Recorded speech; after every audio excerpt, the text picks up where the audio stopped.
On the 10th of August, over 35 people were killed after a mountain of rubbish in Kitere's landfill moved and destroyed several homes.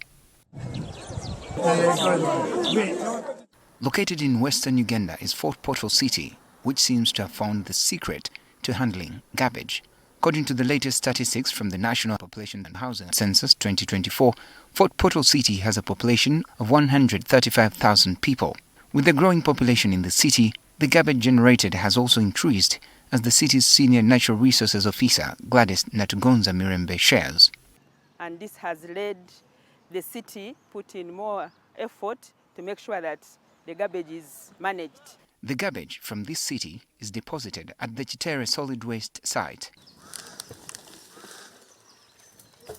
But how big is this land and how much garbage is collected daily? The capacity of this plant, it is supposed to receive 80 tons of waste per day. But the generation is too high. We generate around 200 tons of garbage in town, and we are able to collect only 120. The site itself is situated on a 6 acres of land, and right now we are using, what you are seeing, we are using 3.5. So 3 acres are still virgin and not used, except that we are only using our trees which we've done, which we did plant during the environmental impact assessment, because some of the gases that are being produced within the system, we need to counteract them with the oxygen, the abundant oxygen that is being produced by these trees. The National Environment Management Authority built this compost plant with funding from the World Bank, and it has used it to help reduce waste through the production of organic manure. So that's what has made Fort Portal City clean, because almost the garbage that is produced in the nearby towns is collected and taken to the composting plant. Then we get compost manure.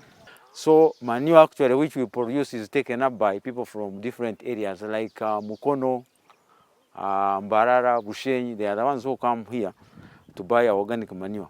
Surprisingly, despite the amount of waste here, the site does not produce any stench. The site manager, James Virabarema, shares the secret. It is because we do what we call culture addition. We get cow dung, mix it with water, splash it on every truck that brings fresh waste. 30 minutes later, no flies and no smell. At this site, nothing is wasted during sorting, as different items are placed in particular areas ready to be recycled or sold off. When you look at glasses, glasses are made from sand. If glasses are made from sand, you can crush them down, add the cement and start building, construction. You can even recycle them to make other bottles. The Speaker of Fort Portal City, Albert Ahewa, says waste management has been a collective responsibility with promotion of inclusivity. Leadership that does not involve the people in whatever it is doing, that leadership will have a problem. So in Fort Portal, we have managed to handle waste because we have worked closely with our people, and also we have collaborated with key players. He says they have moved to privatize waste management, reducing the pressure on the city leadership and budget. Initially, we used to charge waste fees on the license, but we said no, let us scrap off the waste fees on the license. That is when we are collecting the waste as Fort Portal City. But now, since we've given it to the private players, we let the people pay for their waste. The area MP, Alex Ruhunda, believes the strong city leadership has been vital in ensuring proper waste management in Fort Portal. We started a culture of zero tolerance to garbage, waste, littering, and we had even borders enforcing anybody who throws something on the road, they enforce it. So the people started loving keeping their city clean. Managing waste in Fort Portal has also come with its challenges. The budget currently is around 72 million a year. But that money is used to manage the composting site. Divisions, they are in charge of collecting that garbage. So divisions have also a separate budget for collecting the garbage from the households, from the markets, from institutions to the composting plant. The waste management expert and city leaders share thoughts on what could have gone wrong in Kitere and how it's being avoided in Kitere.